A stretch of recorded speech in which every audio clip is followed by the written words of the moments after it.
Chapter 62. The Patriarchs and Enoch's Speech.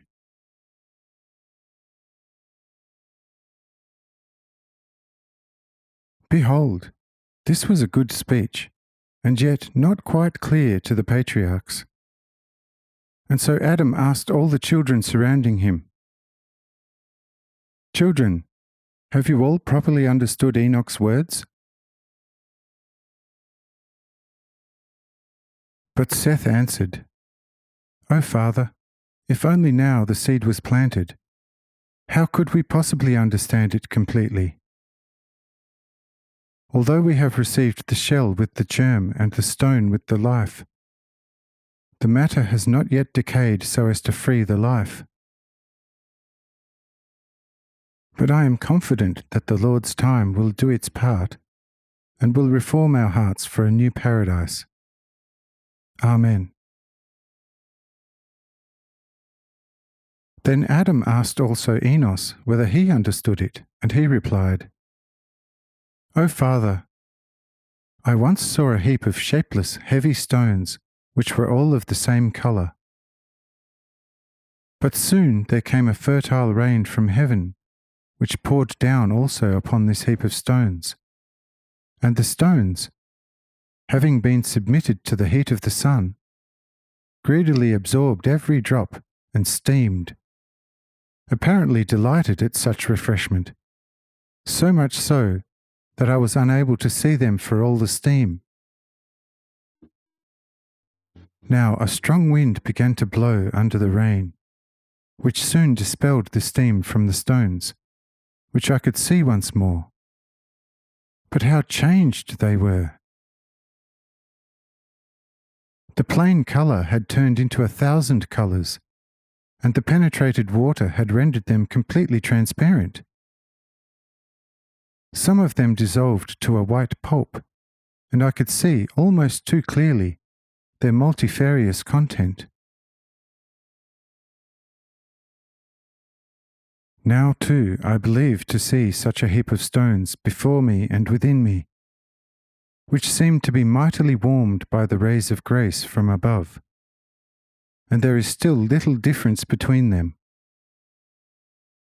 But I firmly believe that when the rain will come, accompanied by storms, my stones will most likely become like the ones I saw, where the transparent ones will be like the full understanding, and the dissolved ones like the decay from which a new life will sprout out of the soil of my heart. Just as there a luscious young grass began to grow from the white pulp. Amen. Then also Kenan was asked, and he replied as follows, "O Father, recently I saw on a hot and humid day how distant regions began to fade away more and more, and much as I strained my eyes, they finally vanished completely. Even the light of the sun could not prevent this perdition, which kept approaching closer and closer.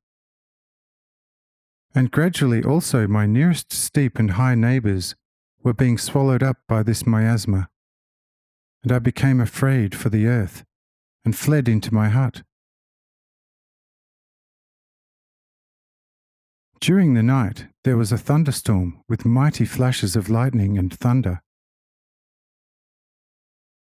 One storm followed the other. Hurricanes raged past my hut, and from heaven gushed masses of rain, whose glowing torrents split asunder on the peaks of the mountains, and then, thundering and foaming, rushed into the deep crevices and valleys, and on towards the sea. O fathers, then my whole house languished in a great stupefying fright, and was afraid of God. I prayed. The thunderstorm was passing over, and it became calm towards morning. Shortly before sunrise, I left my hut and gazed into the distance, surprised and grateful. Oh, it was a most delightful morning, and my eye discovered in formerly unimaginable distances things coming into a friendly existence.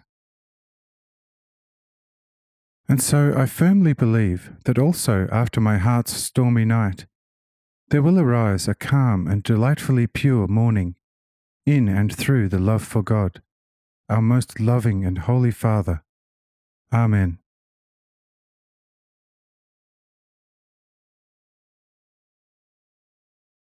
The question was now put to Mahalaleel, whether and how he had comprehended Enoch's speech. And he answered them laconically, "O fathers, I recently decided one morning to gaze at the sun in order to maybe discover in it something, like in the full moon. However, I soon received the punishment for my folly, for when my eyes could no longer bear the great, burning intensity of the light, and I turned my eyes away from the sun, I noticed with great anxiety that I could no longer see anything. Even I was lost to myself, and I could only feel but no longer see the earth and myself. Thus I remained all through the day, and in the evening hardly noticed how the night was gradually spreading over the earth. My children led me into my hut. There I prayed to the good Holy Father to graciously restore to me the eyesight I had lost through my great folly. Then I fell asleep, and the night spread plenty of dew on my eyelids, and cooling breezes blew over my hot eyes, and cooled the sunburn in my sight. The night passed, and, the good Holy Father be thanked and praised, there arose for me once more a calm, bright, pure, and fresh morning. My eyesight was strengthened, yet not for another folly, but to see the earth's meadows abounding in flowers, and to watch how life freely extricates itself from decay in countless forms and the happiest shapes.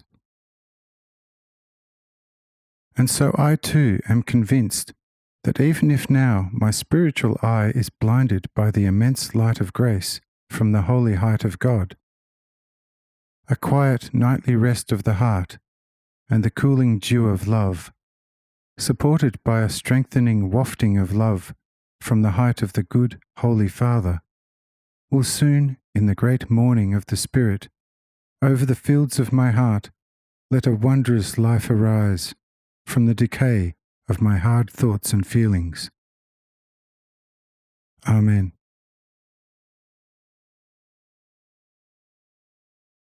Thus it became also Jared's turn, and his answer was as follows. O fathers, what can I say? Enoch has, in the first place, gone forth from me just as the sun appears to go forth from the earth behind the mountains. But it soon rises high above the depths of the earth, and mightily spreads its rays over the endless space, and then the entire earth, blinded, bathes in the supremely mighty rays of its light. It awakens all life to happy activity, and a multitudinous, marvellous unfolding out of the decay of the night. So I also believe firmly and steadfastly that Enoch was raised to an immeasurable height above me, like a sun, and now my whole being is blinded by his great light. However, the holy light shall act only like the light of the sun, and my night shall become a blessing to me.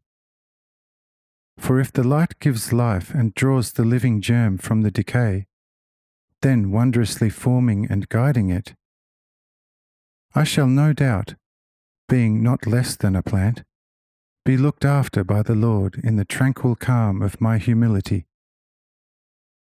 O fathers, of that I am sure. May the Lord give to everyone what pleases him. Amen.